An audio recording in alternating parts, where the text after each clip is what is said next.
now that we have some sense of the variety of religious beliefs, the chronological history and development of religious ideologies, some sense of why it is that religion might be as ubiquitous as it seems to be contemporaneously, we want to turn our attention to the origins of the tradition of philosophy of religion and theology in Western culture. Interestingly enough, the origins of that tradition predate Christianity significantly. So many of the arguments that we find in philosophy of religion are adaptations of arguments that were offered up, for instance, by these two philosophers, Plato and Aristotle, during their lives in ancient Greece, long before the advent of Christianity.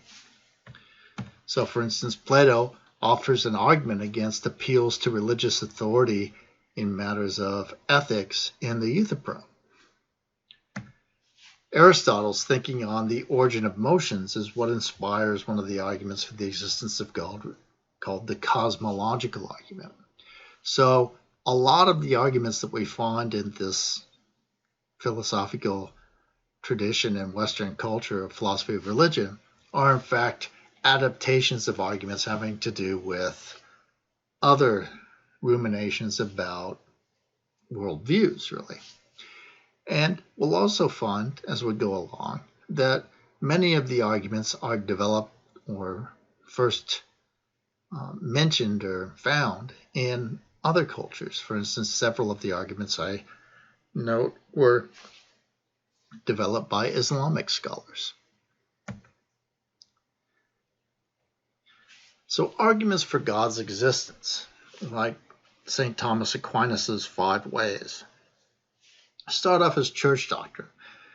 They start off as attempts by religious leaders to understand the nature and properties of the deity. However, as the number of educated people increases throughout Europe, these arguments start to take on a new life. Educated people are capable of critically evaluating worldviews, of theorizing, of developing their own worldviews, and so these arguments are thought of as tools to convince people to believe in God and to follow church teachings. And the idea is that rational argument provides an objective normative force.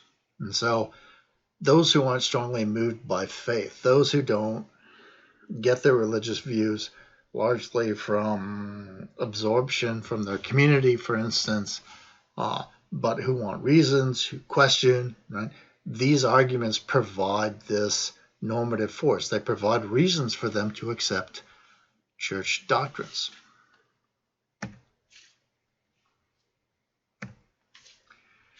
Rational investigations into the existence and nature of the Judeo-Christian God begin in the Catholic Church then during the Middle Ages. And one of the primary figures to begin this sort of exercise is St. Anselm.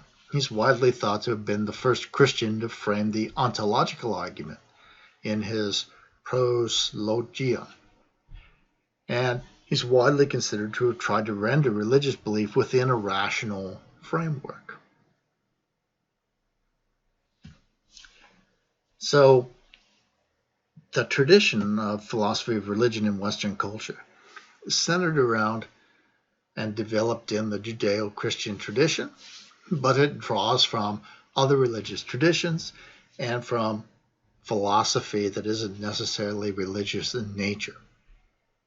This is all consistent with the increasing development of cultural exchange and also with the idea that religions are a form of worldview.